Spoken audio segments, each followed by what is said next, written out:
Չեռնոբիլի ատոմակայանի մասին երեկվանից երևի տասնյակ լուրեր եմ տեսել, դրա համար եկեք պատմեմ, թե ինչի են մեդիաները գրում Չեռնոբիլի մասին։ Ուրեմն, Ատոմային էներգետիկայի միջազգային գործակալությունը հրապարակել է Չեռնոբիլի ատոմակայանի սարկոֆագի ստուգման արդյունքները, որոնք մի փոքր մտահոգիչ են։ Գործակալության տվյալներով Չեռնոբիլի այդ պաշտպանիչ սարկոֆագը, մեջբերում եմ, կորցրել է իր անվտանգության կարևորագույն գործառույթները, այդ թվում ռադիոակտիվ արտանետումները զսպելու ունակությունը։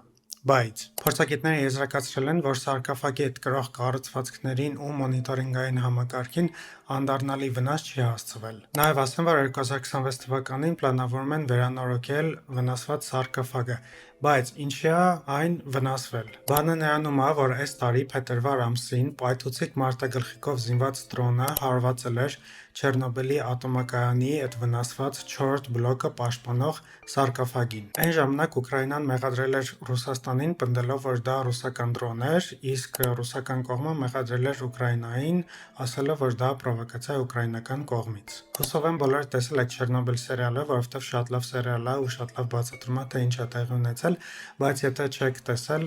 կարճ ասեմ։ 86 թվականին, երբ Չեռնոբիլում տեղի էր ունեցել պայթյունը, հարցը լուծել էին այդ էներգաբլոկի վրա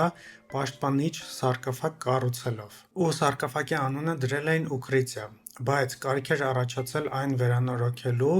փոխելու, որովհետև նախ այն հերմետիկ չէր եւ երկրորդը ծակերի ընդհանուր մակերեսը կազմում էր մոտավորապես 1000 քառակուսի մետր։ Նոր սարկոֆագի կառուցումը տևել էր մի քանի տարի, որը հանձնել էին 2019 թվականին եւ որի վրա ծախսել էին մոտ 1.5 միլիարդ եվրո։ Ու փետրվար ամսին դրոնի հարվածից հետո վնասվել էր արդեն նոր սարկոֆագը։ Անհանգստանալու կարիք դեռ չկա, որովհետև ոնց ասել են էքսպերտները, անդառնալի վնաս չի հասցվել, բայց չգիտենք, պատերազմական իրավիճակում երբեք չես կարող ունենալ հստակ գարանտիաներ, որ նման բան չի կրկնվի։ Շնորհակալություն նայելու համար, բաժանորդագրվեք, լայքեք, տարածեք։